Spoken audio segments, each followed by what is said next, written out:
생명을 주는 야훼의 법도와 규례에 대해서 말씀을 나누도록 하겠습니다. 하나님께서 이스라엘 백성들이 이제 요단 동편의 땅을 정복하고 요단 서편 젖과 꿀은 땅으로 들어갈 아주 목전에 있습니다. 그때 모세가 하나님 앞에 저도 그 땅에 들어가 하나님께서 주신 그 아름다운 땅을 보기를 원합니다. 기도했습니다. 그런데 하나님께서는 벳볼의 골짜기에서, 인생은 골짜기 낮은 곳에서 구덩이에 빠졌을 때, 늪속에서 고통을 당할 때 부르짖어 기도하는 것입니다. 그 벳볼 골짜기에서 기도할 때 하나님께서는 너는 들어갈 수 없다 그렇게 말씀하시고, 비스가 산의 높은 꼭대기로 그를 올라가라 하시고, 그 산 꼭대기에서 모세가 눈이 좋습니다. 뿐만 아니라 그 당시에는 자연 공해가 거의 없기 때문에 그 먼 지역을 이스라엘이 별로 크지 않습니다. 그걸 눈으로 볼 수 있습니다. 수십 킬로까지 시야가 이제 깨끗하면 서울에서도 남산에서 인천까지 이전에는 보이고 그랬습니다. 그러니까 그걸 보았겠죠. 그러면서 하나님께서는 이제 너희 후계자로 여호수아를 세우라는 거죠. 그럼 여호수아의 후계자는 또 누굽니까? 오늘날 우리가 하나님께서는 영원토록 우리 삶을 이끌어 가시는데 사람을 통해서 우리를 이끌어 가시는 것이 사실은 아닙니다. 사람이 아니라 그 사람이 전해주는 하나님 말씀을 통하여 우리를 이끌어 가시는 거예요. 모세가 위대한 사람인 것은 모세 오경을 하나님께서 모세를 통해서 주셨기 때문에, 그 모세의 율법에 오경을 율법사라고 얘기하고, 그 율법서에 의해서 살아간 사람들을 기록한 것이 역사서고, 그 율법서대로 하나님을 찬양하고 노래한 것이 성문서요 시가서인 것입니다. 그러므로 구약 성경의 핵심은 모세 오경이고 율법인 것입니다. 하나님의 말씀이 있으면 그 말씀으로 살아갈 길을 우리가 깨달아 하는 것, 그게 역사입니다. 히스토리가 되는 것이죠. 그리고 그 말씀에 따라서 살아가서 승리했을 때 찬양을 하기도 하고, 실패했을 때 탄식하고 부르짖어 기도하기도 하는 그런 여러 성문서, 문학이 생기는 거죠. 그러므로 우리는 모세의 후계자가 누구냐 물으면 여호수아라고 대답합니다. 여호수아라고 하는데, 사실은 모세의 후계자는, 후계자라고 하는 것이 약간 그 말에 어폐가 좀 있습니다만, 모세를 뒤이어 백성을 이끌어가는 하나님의 인도자는 말씀입니다. 그래서 여호수아도 하나님의 말씀을 듣고 그 말씀을 붙잡고 강하고 담대하게 요단을 가서 정복하는 것이고, 사사기에 보면 여호수아와 그 모세의 생존 시대에 하나님의 영광을 본 장로들이 다 죽고 그들의 가르침이 사라진 후에 백성들이 타락하여 혼돈으로 빠지는 것이 사사기에 기록한 것입니다.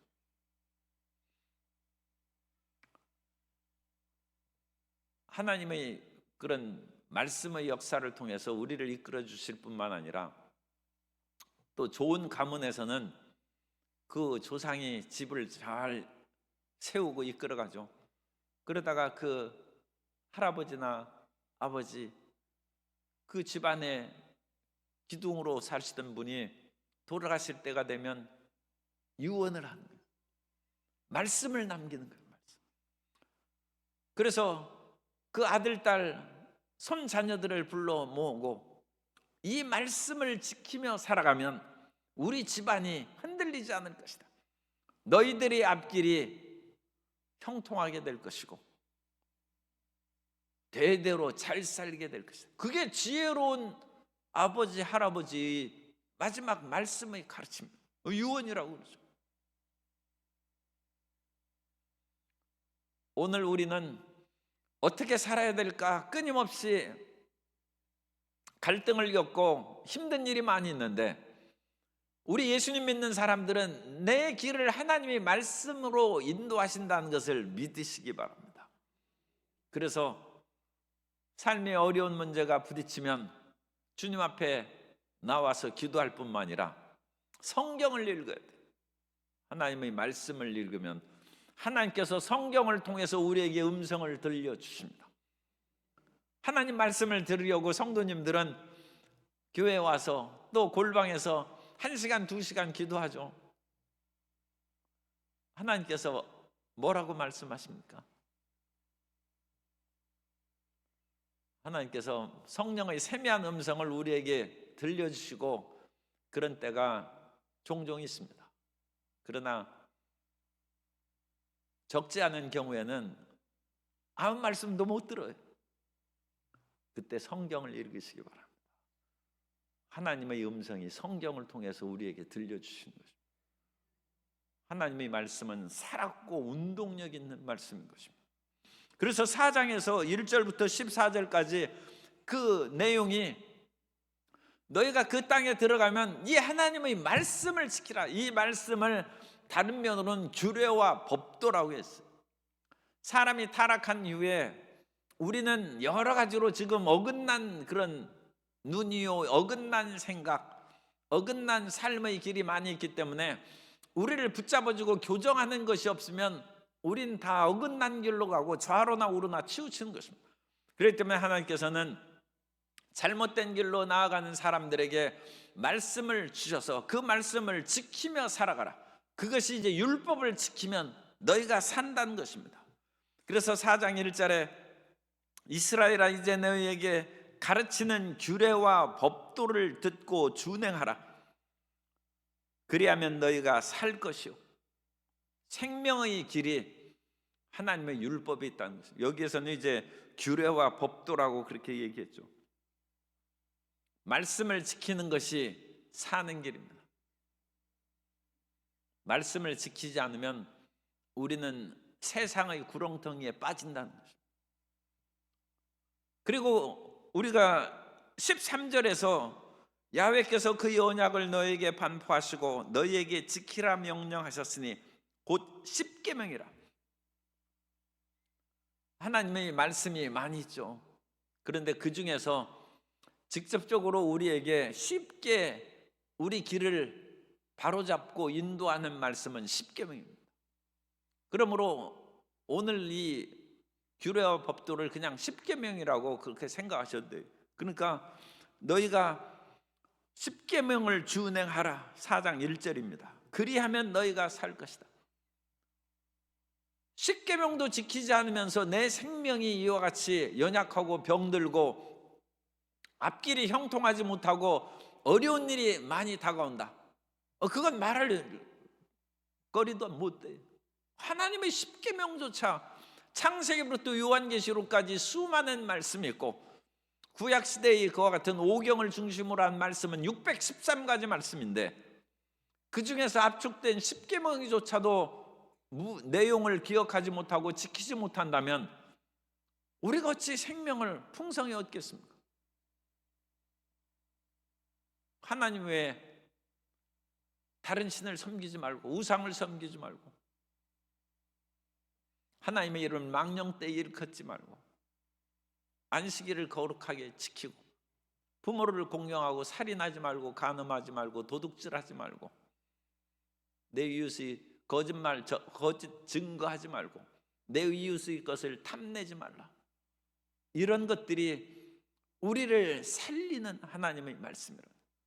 우리는 자칫하면 이런 살인, 간음, 도둑질, 거짓 증거하는 일에 빠져들기가 쉽다는 거죠. 그런데 그것에 빠져들면 우리의 생명이 별로 풍성하지를 못해.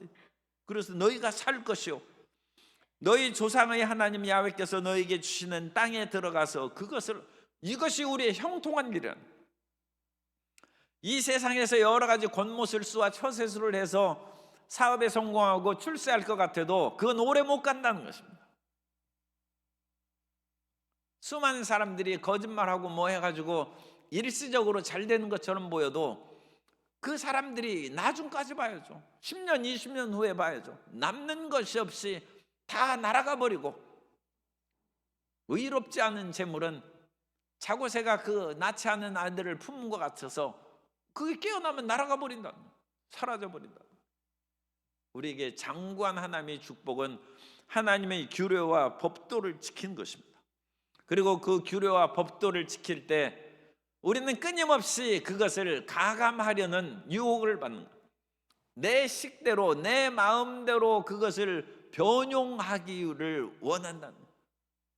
사울이 하나님의 말씀을 듣고 아말렉을 진멸하라는 그 명령을 지키려고 가보니까 이 양떼와 소떼의 좋은 것들을 왜 죽이느냐고 자기와 함께 간 무리들, 군사들이 반대하니까 사울이 보니까 이거 그럴듯하거든. 아니, 이 양떼와 소떼가 무슨 이성이 있는 것도 아니고 무슨 불순종하고 우상 숭배하는 것도 아니고 죽일 필요가 없다 해서 하나님 말씀을 가감했어요. 그런데 2절에 내가 너희에게 명령하는 말을 너희는 가감하지 말라는 것입니다. 요한계시록 22장 18절 이하에 보면, 요한계시록 22장 18절, 내가 이 두루마리의 예언의 말씀을 듣는 모든 사람에게 증언하노니 만일 누구든지 이것들 외에 더하면 하나님이 이 두루마리에 기록된 재앙들을 그에게 더하실 것이요, 만일 누구든지 두루마리 예언의 말씀에서 제하여 버리면 하나님이 이 두루마리에 기록된 생명나무와 및 거룩한 성의 참여함을 제하여 버리시리라. 하나님의 말씀을 더하지도 말고 줄이지도 말라. 그러니까 우리 생각대로 하나님 말씀을 변형시키지 말라. 하나님 말씀을 제대로 지키라. 그것이 우리가 살 길이요, 이 세상에서 잘 되는 길입니다. 아나니아와 삽비라가 자기 재산을 팔아가지고 그 재물의 땅판 값을 사도들 앞에 뒀어요. 이것이 다냐 하니까 이거 다 아닙니다. 네, 절반만 가져왔습니다. 그러면 무슨 상관이 있겠어요? 하나도 안 내는 사람도 있는데. 그런데 다라고 거짓말함으로 그것으로 말미암아 아나니아와 삽비라가 죽고 말았다. 하나님 앞에 정직하라. 자기 생각대로 그 모든 것을 행하는 것은 그건 가장 인간적인 것이고 잘못된 길로 걸어나가는 그와 같은 큰 죄를 범한 것입니다. 그리고 그와 같은 잘못된 길을 이제 3절에 보면 야훼께서 바알부올의 일로 말미암아 행하신 바를 너희가 눈으로 보았거니와 이때 전염병이 나가가지고 수없이 수만 명이 죽었어요. 그런데 이 이야기는 이 모압 왕 발락이 우리가 발씨가 없으니까 다행이에요. 이 발씨가 아주 나빠요. 이 발락이 이스라엘을 저주하기 위해서 선지자 발람을 불렀어요. 발람이 그 당시에는 이와 같이 하나님의 뜻을 잘 받아들이는 그런 것으로 이제 소문이 났겠죠. 그런데 이 발람이 돈의 눈이 어두워가지고 이스라엘 백성들을 저주하지 말라고 하는 그 명령을 어기고 발락이 그렇게 돈을 주는 것에 마음을 뺏겨가지고 이스라엘을 저주하려고 아무리 했는데도 불구하고 저주가 안 나오는 거예요. 그래가지고 이 발람이 축복만 하고 그러니까 그를 초청한 모압 왕 발락이 내가 이 백성을 저주하라고 너희를 부르고 돈을 주었는데 이게 무슨 일이냐? 그러자 나는 하나님께서 내게 말씀하신 대로 그것을 말해야 되기 때문에 그건 어쩔 수 없다. 그런데 당신한테 돈 받은 것이 있으니까 내가 이 백성들을 파멸시킬 수 있는 길을 알려주겠다. 그것은 하나님은 지극히 거룩하신 분이기 때문에 이 백성들이 죄를 범하면 하나님이 치신다. 그래서 이 바알부올, 이 벳부올이 부올의 그런 신전 집이 있는 곳이 베트가 집이고 부올은 이 바알부올을 말하는 것입니다. 이 벳부을 골짜기에서 이 모세가 기도를 올렸다고 3장 끝에 나오죠. 그런 것처럼 이 지역에서 일어난 사건입니다. 그래서 이 발람이 계책을 알려줬어요. 그 계책은 부올의 그런 신전에서 여러 가지 풍산제의, 이제 음란 축제입니다. 이 사람들은 이 쾌락과 그와 같은 것에 빠진 그 술 먹고 놀고 방탕한 것을 사람들은 유혹을 받는 것입니다. 그래서 이스라엘 백성들이 그곳에 빨려 들어가서 우상의 제물을 함께 먹고 마시고 취하다 보니까 그 모압 여자들, 미디안의 사람들과 음행하고 방탕하게, 그러니까 우상의 제물에 참여함으로 우상 숭배를 하는 거예요. 방탕한 일로 음란제의에 빠진 거예요. 그러므로 하나님께서 그들을 치셨다. 그들을 치셔가지고 24,000명이 죽고 말았어요. 오늘날 우리가 하나님의 명령을 어기고 죄악의 길로 나아가면 거룩하신 하나님의 공의가 그 백성을 치는 것입니다. 그러므로 우리는 죄 짓지 말고 올바르게 하나님의 말씀을 끝까지 지켜야 돼요. 죄악의 것이 사람에게 묻어오면 그것으로 인하여 그 사람을 불살라버리는 것입니다. 아간이 이제 여리고성을 정복할 때 나오는 이야기입니다만 하나님의 명령을 어겼어요. 여리고성을 정복할 때 하나님이 이 땅을 정복하게 지금 시작하시는 것이니까 모든 것을 너희가 개인적으로 취하지 말고 하나님께 바치라고 했는데 은과 금과 신할산 외투를 몰래 취하여 훔쳤어요. 그건 하나님께서 이미 심판하시기로 작정한 물건을 자기가 움켜 쥐니까 그것으로 말미암아 아간과 그 집안에 있던 온 가족이 아골골짜기에 돌에 맞아 다 죽은 것입니다. 독수리가 먹을 것이 없나 여기저기 날아다니면서 살펴보다가 제단에 짐승이 얹혀 있는 것을 보고 그야말로 독수리가 날쌔게 그 제단 위에 있는 고기를 낚아챘어요. 그래서 그 고기를 가지고 자기 둥지에 왔는데 그 고기 밑에는 숯덩이가 하나 붙어 있는 거예요. 그래가지고 그 독수리 둥지가 불이 붙어가지고 거기에 있는 온 새끼들하고 다 불타버려요. 하나님의 작은 말씀이라 할지라도 그것을 어기고 그것에 탐욕을 취하면 그것이 자기 영혼을 불살라버리고 자기 앞길을 막아버리는 것입니다. 그럼 우리가 하나님의 말씀을 끝까지 온전하게 지키라는 것입니다. 그래야 너희가 장구하게 산다는 것입니다. 5절에 보면 내가 나의 하나님 야훼께서 명령하신 대로 규례와 법도를 너희에게 가르쳤나니 이는 너희가 들어가서 기업으로 차지할 땅에서 그대로 행하게 하려 함인즉 이것을 지키는 것이 너희의 지혜가 될 것이고 너희의 앞길의 형통이 된다는 것입니다. 오늘날 우리가 이 세상을 살아가는데 너무 힘들고 어려운 일을 많이 당합니다만 사실 크게 어렵지 않습니다. 크게 어렵지 않은 것은 주님께서 우리에게 살 길을 가르쳐 주시기 때문입니다. 우리에게 살 길을 가르쳐 주시는 첫 번째 하나의 조항은 여기 성경 오늘 있는 말씀들은 7절에 있는 것처럼 따라서서 기도하는 것입니다. 기도하면 하나님께서 이끌어 주신다는 것입니다. 그리고 따라서서 기도하면 응답해 주십니다. 7절에 우리 하나님 야훼께서 우리가 그에게 기도할 때마다 우리에게 가까이 하심과 같이 그 신이 가까이 함을 얻은 큰 나라가 어디 있느냐. 하나님께서는 이스라엘 백성들이 광야에 나와서 먹을 것이 없을 때 그들이 부르짖어 기도하며 하늘에서 만나를 내리시고 고기가 먹고 싶다고 하니까 하늘에서 메추라기 떼를 그야말로 바람에 동풍에 이끌려서 메추라기 고기를 실컷 먹게 하시고 그들이 춥다고 하니까 밤에는 불기둥으로, 낮에는 덥다고 하니까 구름기둥으로 그들을 시원하게 해주셔서 그들을 이끌어 주셨습니다.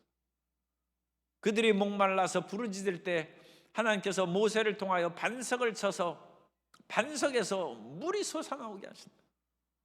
기도의 응답입니다. 우리의 인생에 모든 것이 구비되어 있는 그런 사람은 별로 없죠. 그런 사람은 재벌이나 있을까? 그리고 모든 것이 구비되어 있으면 하나님 앞에 기도할 필요는 없습니다. 그러나 우리 예수님 믿는 사람들은 우리가 부족한 것이 여러 개 많이 있을 수 있어요. 그런데 그 부족한 것이 있을 때마다 하나님께 기도하면 하나님께서 우리를 가까이 하사 우리를 도와주신다. 그래서 젖과 꿀인 땅에 들어가서 모든 것이 다 저절로 잘 되지 않을지라도 너희가 그 모든 삶의 어려움을 극복할 수 있는 길은 기도하는 것이다. 하나님께서 기도를 들어주신다는 거예요. 그러므로 기도를 들어주시는 하나님을 굳게 믿고 끊임없이 일마다 때마다 하나님 앞에 쉬지 말고 기도하는 성도 여러분 되시기를 주님 이름으로 축복합니다. 그러면 하나님께서 우리 기도를 들으셔서 우리 길을 인도하시고 또 하나 우리 길을 인도하시는 것이 뭡니까? 그게 말씀이라니까요. 그래서 오늘 이 4장 1절부터 14절까지 그것은 너희가 이 세상에서 정말로 생명을 얻고 잘 되기 위해서는 법도와 규례를 지키라. 그리고 이 법도와 규례를 지키는 그 준행에 있어서 여러 가지 세부적인 일에 있어서는 좀 차이가 생길 수 있어요. 우리가 직접 오늘날 컴퓨터나 AI, 인공지능이나 온갖 것들이 있는데 성경이 없지 않습니까? 그런 시대에 있어서 우리가 적용할 수 있도록 하나님의 지혜를 얻는 것은 기도입니다. 그러면 그 지혜의 그 능력을 주셔서 3000년 전에 기록된 하나님 말씀이 오늘날 현대에서 어떻게 적용시킬 수 있는지 깨달아 알 수 있다. 그래서 하나님 말씀은 영원토록 살아있는 말씀이고 영원토록 유효한 말씀입니다. 우리는 옛날에 이미 지나가 버리는 고문서를 읽는 것이 아니라 하나님의 말씀은 살았고 운동력이 있어서 오늘날까지 우리에게 힘이 되고 능력이 되고 오늘날 이 세상의 문제를 해결해 주는 지혜가 된 줄 믿습니다. 하나님 말씀은 영원한 것입니다. 그 영원한 하나님의 말씀이 우리 삶 가운데 그리고 우리 개개인의 수많은 사람들에게 각기 다른데 성경은 하나밖에 없잖아요. 그런데 이 수많은 78억 명의 사람들에게 각각 맞게 적용시켜주는 것은 성령의 역사인데 그 성령의 역사는 기도를 통하여 우리에게 임한다는 거예요. 그래서 우리는 7절에서 기도해야 되고 그 다음에 8절에 보면 오늘 내가 너희에게 선포하는 이 율법과 같이 그 규례와 법도가 공의로운 큰 나라가 어디 있느냐. 그래서 이 하나님의 규례와 법도 말씀을 항상 읽고 묵상하고 생각하면 하나님이 이끌어 주십니다. 그래서 기도와 말씀의 이 두 무기를 가지고 오늘도 승리할 수 있고 내일도 승리할 수 있고 끊임없이 하나님께서는 새롭게 우리에게 가르쳐 주시고 이끌어 주실 줄 믿습니다. 그러므로 9절에 오직 너는 스스로 삼가며 내 마음을 힘써 지키라. 그리하여 내가 눈으로 본 그 일을 잊어버리지 말라고 말씀하고 있습니다. 우리가 끊임없이 잊어버리는데 하나님 말씀을 항상 다시금 되새기고 잊지 않기 위해서 주야로 묵상하고 합니다. 우리가 성경 한 번 읽어가지고 그 모든 것을 다 기억을 못합니다. 그러니까 2번, 3번 읽어야죠. 그리고도 또 잊어버리니까 또 그것을 찾아서 끊임없이 반추하는 것입니다. 끊임없이 새겨서 읽고 그 말씀이 우리 속에서 항상 살아 움직일 수 있도록 힘써 노력하는 성도 여러분 되시기를 주님 이름으로 축복합니다. 그리고 그 좋은 집안에서 가훈 또는 유언의 말씀을 그 자손들이 지켜서 그 자손들이 잘못한 데 빠지지 않냐고 계속 번영할 수 있도록 자녀에게 가르치라는 거예요. 자녀에게 여러 가지 가르칠 것이 너무 많죠. 피아노 학원도 가서 가르쳐야 되고, 태권도도 가르쳐야 되고, 미술 공부도 시켜야 되고, 또 영어 공부 시켜야죠. 수학 공부 시켜야죠. 가르칠 것이 엄청나게 많아요.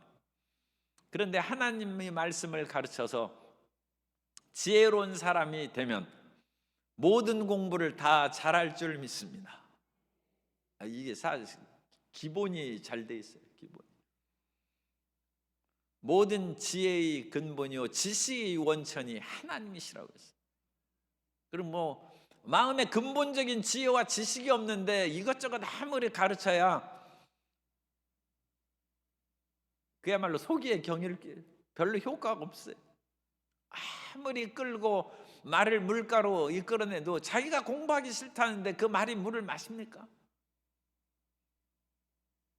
그리고 억지로 먹다가는 살에 들려서 또 죽는다고 난리를 치니까 이 억지로 못하네. 그리고 오직했으면 우리 옛말에 공자도 자기 자식은 못 가르친다고 했어요. 사람이 그 마음이 우러나야죠. 그런데 그 마음이 우러날 수 있도록 부모님은 어릴 때 자라날 때 끊임없이 자식을 위하여 안수기도 하고 지혜와 명철이 임하여 하나님을 경외하게 주옵소서. 그래서 하나님을 경외함으로 그 길이 나아가면 그 모든 공부도 잘하고 모든 자기의 달란트를 개발한 일에 큰 효과를 얻게 될 줄로 믿습니다. 그런데 이 첫 번째 교육의 실패는 아담에서부터 나옵니다.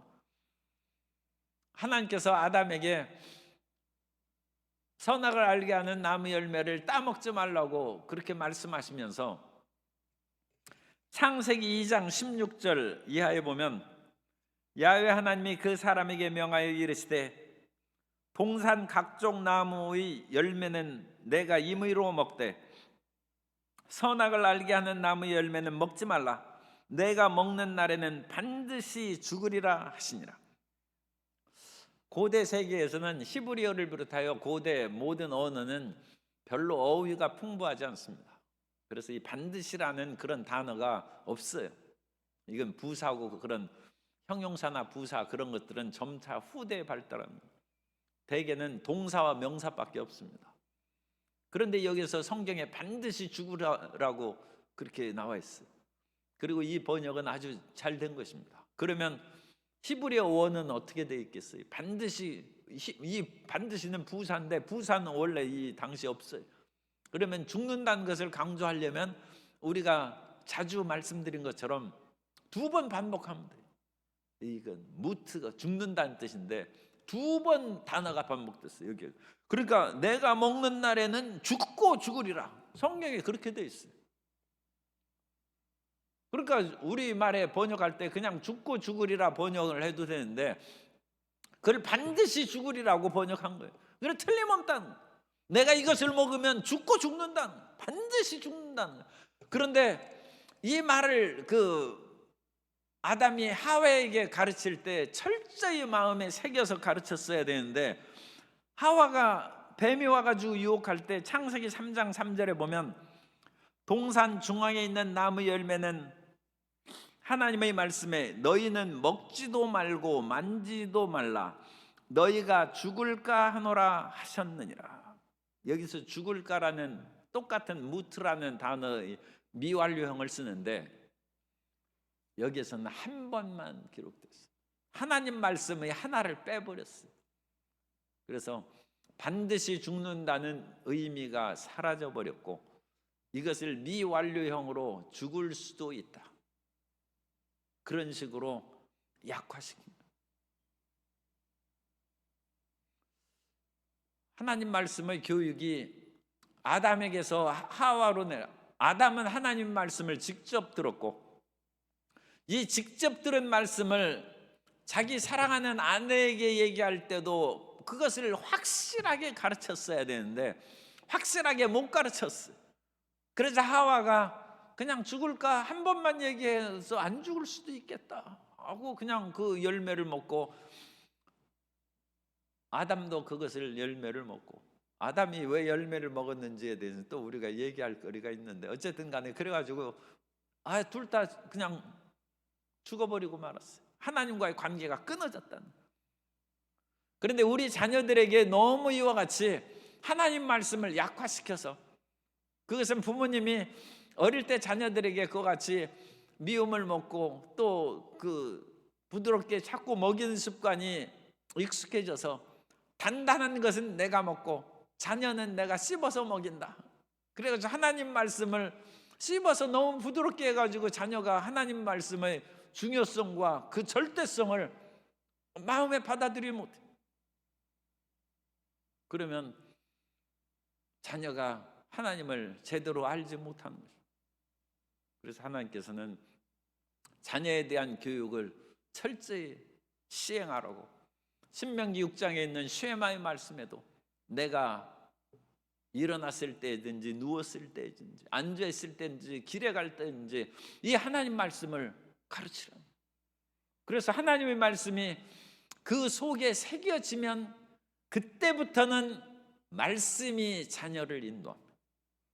이게 위대한 역사예요. 아무리 부모님이 얘기해도 이제는 자녀가 크면 부모님 말씀 안 듣습니다. 선생님 말씀도 안 듣고 자기 식대로 살아가는데, 말씀이 그 속에 새겨지면 하나님의 말씀이 그 속에서 역사하시는 거예요.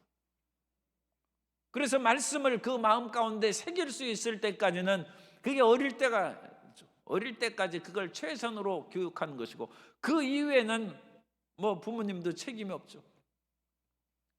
할 만큼을 다 했으면. 그래서 이 자녀에게 하나님의 말씀을 그렇게 가르치라. 그래서 너도 그 말씀을 잘 배우고 자녀에게도 잘 가르치면 그 결과로 젖과 꿀인 땅에 들어가서 영원토록 이 땅을 차지하고 잘 산다는 거예요. 그래서 모세가 죽어도 또 후계자인 여호수아가 죽어도 하나님께서 이스라엘 백성들을 인도하는 길을 이 3장 끝부분과 4장에서 가르쳐 주셨어요. 그것은 규례와 법도를 지키는 것이다. 규례와 법도를 지키며 살아가면 너희가 들어가는 땅에서 생명이 길고 그 땅을 빼앗기지 않는다. 장구하게 살아갈 수 있다. 그러나 이 하나님의 말씀의 인도하심, 그것을 너희가 저버리면 앞길이 보장할 수 없어요. 그것은 오늘 우리 삶에서도 마찬가지입니다. 우리가 세상의 여러 가지 어렵고 힘든 문제 앞에 있을 때 낙심하지 말고 하나님 말씀을 읽으라. 그리고 낙심하지 말고 기도하라는 거죠. 그런데 기도는 우리 많이 합니다. 그런데 기도 3시간 그것만으로 하지 말고 말씀도 3시간 읽으라.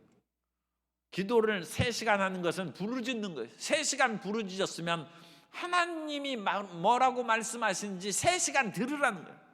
그것이 성경 읽는 거예요. 성경 읽으면 하나님의 말씀이 우리 속에 들립니다. 그리고 그 말씀이 들리면 치료가 전혀 우리 마음 가운데 끊임없이 읽고 읽었어도 별 감각이 없던 그런 말씀이 그 어렵고 힘들 때 부르짖어 기도하고 읽으면 하나님이 우리 마음에 말씀을 주시는 거예요. 나는 야훼 니시다. 그러면 하나님께서 이기게 해주시는 거예요. 그 말씀을 들으면 정말로 승리 역사가 이루어지는 것이고, 주님께서 수없이 우리가 듣고 들었습니다만 하나님께서 저가 채찍에 맞음으로 내가 나음을 입었다는 그 말씀이 우리 마음 가운데 타오르기 시작하면 이게 베데스다 연못물처럼 끓어오르는 말씀이 되는 거예요. 이 레마의 말씀이 되는 거예요. 그러면 하나님의 치료가 임하는 거예요. 치료. 그냥 돼서는 아무런 역사가 일어나지 않을지라도 그 말씀이 우리에게 끓어오르는 말씀, 불타오르는 말씀, 우리에게 마음에 그야말로 잘 박힌 목처럼 마음에 박히면 기적이 일어나고 그 속에서 생명의 역사가 나타나는 것입니다. 그러므로 일단 우리가 항상 기억할 것은 하나님 앞에서 내 길을 인도하여 주옵소서 기도하고 하나님의 규례와 법도를 읽으면 우리 앞길이 보이고 그 앞길을 통하여 하나님께서 영광을 받으시고 승리의 역사를 나타내 주실 줄 믿습니다. 이스라엘 백성들이 그 일을 모세가 그야말로 귀에 닳도록 얘기했는데도 불구하고 오랫동안 어느 정도 지키다가 오랫동안은 지키지 못했어요. 그러나 우리가 장구하게 승리하려면 우리는 끝까지 하나님 말씀을 붙잡고 나아가면 반드시 승리하고 하나님께 영광 돌리게 될 줄로 믿습니다.